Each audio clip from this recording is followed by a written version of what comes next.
ഏറെ ഞെട്ടലുളവാക്കുന്ന വാർത്തയാണ് വടക്കുകിഴക്കൻ ഡൽഹിയിലുണ്ടായ വംശഹത്യയുമായി ബന്ധപ്പെട്ട് ഡൽഹി പോലീസ് ഇപ്പോൾ പുറത്തുവിട്ടിരിക്കുന്ന വിവരങ്ങൾ.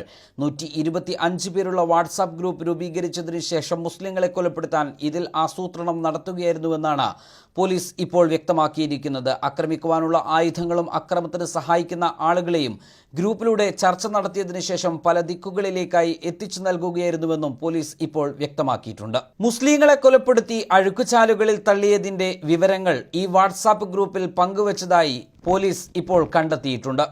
വംശഹത്യക്കിടെ കൊലപ്പെടുത്തിയ ആമീൻ, ബഹൂർ അലി, ഹംസ എന്നിവരെ കൊലപ്പെടുത്തിയ കേസിലെ കുറ്റപത്രത്തിലാണ് ഡൽഹി പോലീസ് ഇക്കാര്യങ്ങൾ വ്യക്തമാക്കിയിരിക്കുന്നത്.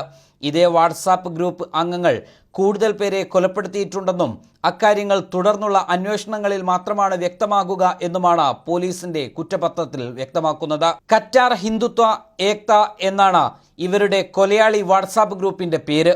ഫെബ്രുവരി 25 ഉച്ചയ്ക്ക് ശേഷവും 26 അർദ്ധരാത്രിക്കും ഇടയിൽ ഇതേ സംഘം ഭഗീരഥി വിഹാറിലും പരിസരത്തുമായി മാത്രം 9 മുസ്ലിങ്ങളെ കൊലപ്പെടുത്തിയതും ഇവരുടെ സ്ഥാപനങ്ങളും വസ്തുക്കളും കൊള്ളയടിച്ചതും ഇവർ ചെയ്ത വീരകൃത്യമായാണ് ഗ്രൂപ്പിൽ ഇവർ അവകാശപ്പെടുന്നത്.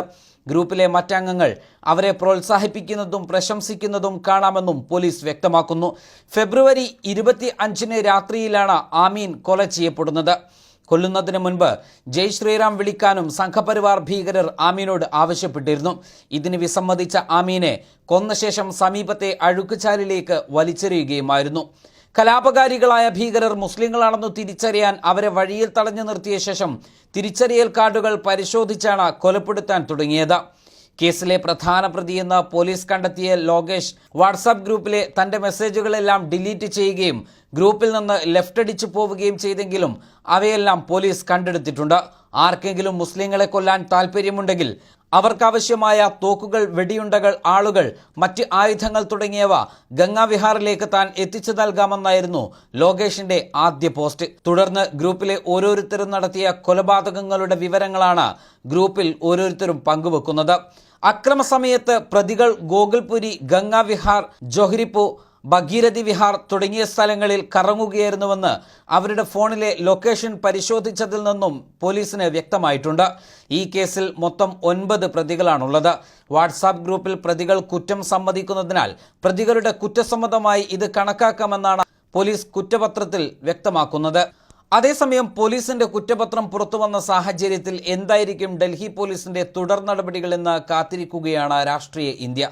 എന്നാൽ കേന്ദ്ര ആഭ്യന്തര വകുപ്പിന് കീഴിലുള്ള ഡൽഹി പോലീസ് എത്രമാത്രം ഈ കേസുമായി മുന്നോട്ടു പോകും എന്നാണ് ഇനി അറിയാനുള്ളത്.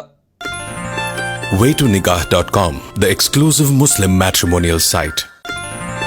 waytonikah.com, the exclusive Muslim matrimonial site.